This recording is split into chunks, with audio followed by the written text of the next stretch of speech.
Gundam.tk presents High Grade Danazine. Hey, what's up again, everybody? It's Robert184, 2 R's 2 B's from GundamReviews.net, and I think with Gundam Age I've built more grunts than I have from this series than I have with anything else at all. But after the Gaffer and the Bacto and the Dorado, it's time for the third generation bad guy to show up and become the cannon fodder for Kyo and crew there. And it's going to be in the form of a very cool looking MS here, in the form of the Danazine. Made 2012, and this came out at the same time as the HGH3, so he can go beat him up. 1,500 yen, so a little more than the average Age kit. Some great cover art there from Bandai, and you can see that it's number 22 in the HG Age line, which seems to be slowing down a little bit. Putting together these UE grunt suits has been a lot of fun, starting off with the Gafren, which I'd say is a little bit so-so in an MS. This is the AG you're looking at there. But on the left, it's going to transform into an interesting looking dog, dragon kind of thing. I haven't transformed it since I did the review, and I forgot how cool it looks compared to just its regular form there. But the Danazine, I think, is going to top it.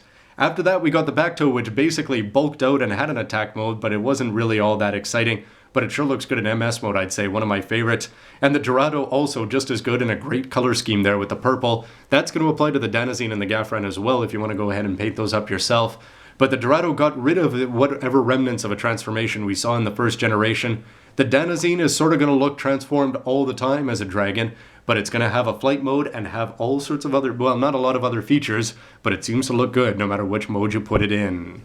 And in terms of mass-produced, I suppose you could consider the Z I got there, not to mention the Farsha coming up in Generation 3.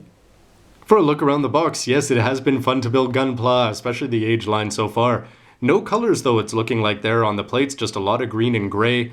And I shouldn't really refer to this as a transforming or too much of a transforming Gundam. It's just going to look like it's transformed into a monster mode already, and this is a very cool looking design, I'd say. The wings are going to open, and I'm hoping these aren't painted by a pro. It should be gray plastic inside green, which is a huge step up on the way most high grades do it. You can imagine that they just have one thin green piece sticking out 9 times out of 10. Yes, an unfortunately placed laser though, although it's quite comedic, and a very cool looking tail. I'd say that the Vagan tails are a little bit, they've lost their uniqueness over time here. This one certainly got it back, and it's cool the way that he has those ear flaps open up, Gafran style. From the back, he's really going to be looking like a dragon there with the hands. I wonder if they're going to be a little bit oversized. For the action and armaments, he's going to have a laser or a camera in his chin. You can see that he's going to have some cool looking hands there. They do look unique compared to some of the other Vagan hands, which have again been very, very repetitive, but it looks like he is going to have the beam Vulcans there in the palms. You can see that the tail is going to move in a few different places, and when it does say transform here, you can put it on an action base too, although it's on backwards probably, and it looks like that whole head there, which I was so impressed with, is going to close up, which would sort of make sense, although he is just going to look like he's got his arms forward and his legs back flat, it looks like. I don't think I'm ever going to get tired of looking at that line art there, and in terms of armaments, it's going to have the beam Vulcans, the beam sabers, the beam shooters, probably not going to come with sabers there, the Danazine spinners, and the Danazine cannon, which is the unfortunately placed one. You can see it comes from Mars to lay havoc, wreak havoc all over Tokyo, I'd imagine, or anywhere else wherever the Vagans happen to be. And it looks a little bit different from the way it's painted up on the side, and it looks like it's going to be similar to the Bacto in coloring. To go into the box, let's see what you're going to be getting. Polycaps with a darker green than you get from the Bacto to go along with 3 seals, it looks like. Regular Vagan variety, D small polycaps, and another plate there of gray for the E. To go along with more gray for the C, another thing of polycaps, and another plate of that dark military green to go along with the manual.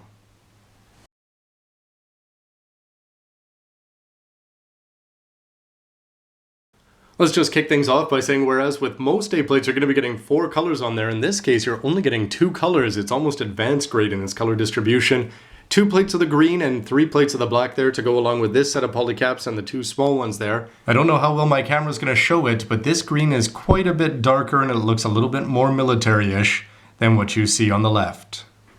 With no colors to talk about, it's just the actual shape of the parts here, and you can see on the A plate that you're going to have some neat parts for the wings and the tail there to go along with the main part of the chest. All the plates are labeled as the Danazine. The B plate sees an interesting combination of large and small parts here. It looks like you're going to have a really big part there for the head, including the commander's antenna. It looks like it's only going to be on one side there, which is sort of a neat way to do it. There are a surprising number of small parts there that are going to help make up the limbs, and you can still see traces of Adidas striping all over the place. C brings us inside with the inner frame. You can see that you've actually got some interesting looking parts there for the chest, and it's really great to see. The first thing that you'll see a pro modeler do with a lesser kit, lower grade anyway, is take the inside of the skirts, and anything that's hollow, they're going to fill that in. And it's great to see that they're doing that with the Danazine, especially with the open wings. The fact that you're not just going to have one layer of green there, but to have some green with some black on the inside is really going to set this guy apart, I think, and actually make a lot of people want to show him off in both modes. Looks like some other parts here for the head, some familiar looking shoulder attachment points, and again some more Adidas striping. To go along with more joints here, and something that's sort of interesting is, unlike most of the UE Vagan hands that we've been seeing so far, it looks like you're going to have the Vulcans here, but these ones are actually done to be quite a bit larger, it looks like, than anything else that we've seen. And over on this one, for the other set, you're actually going to have the thumbs and the small finger, if you want to call it that way. Of course, they are symmetrical. That's going to attach on separately there, and it looks like you can put the beams in. Before things wrap up with another few large inner pieces there, you can see that they're going to have a ball joint to attach some stuff onto to go along with all the parts that are going to make up the inner frame. So even though the colors seem simple, it actually looks like this is going to be quite a unique UE Vagan suit. The sticker sheet is going to see the regular Vagan eyes there and the ahem, not quite a chest cannon there. But you'll notice that there's no clear parts or anything to cover it up. It's probably just going to be a seal stuck onto the outside of the plastic. To the manual with some great looking cover art there, OVVAF, you can see it, number 22 in the series. Looking very dragonish there. I don't think it's going to be able to pull off this quite of an anime pose with the model, but we'll see what we can do. Basically, you're going to see some of the bosses there of Mars, or the boss, and you can see it here in its dragon mode, actually not doing a bad job of recreating that anime cell that you just saw over there. The big tail sticking out, the gray on the inside of the wings, certainly a highlight. You can see him whether his head is up or down, he's going to look interesting. It's cool the way the flaps open up. That was probably the highlight of the Gafran if you actually took the time to transform it.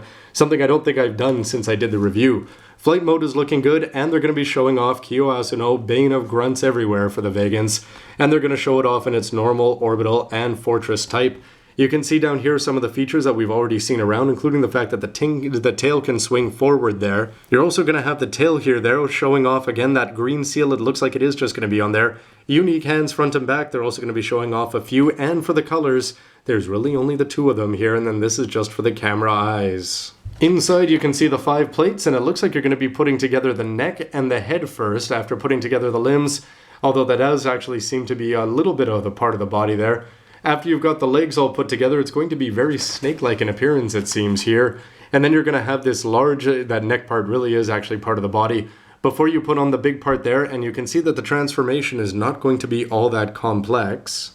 With just those parts there popped off and put in flat, it looks like, rearrange the legs, put them straight back, bend that part of the head back down, and then you can use Action Base 2 as your friend, and it looks like for weight reasons there that you're going to be putting it on this way.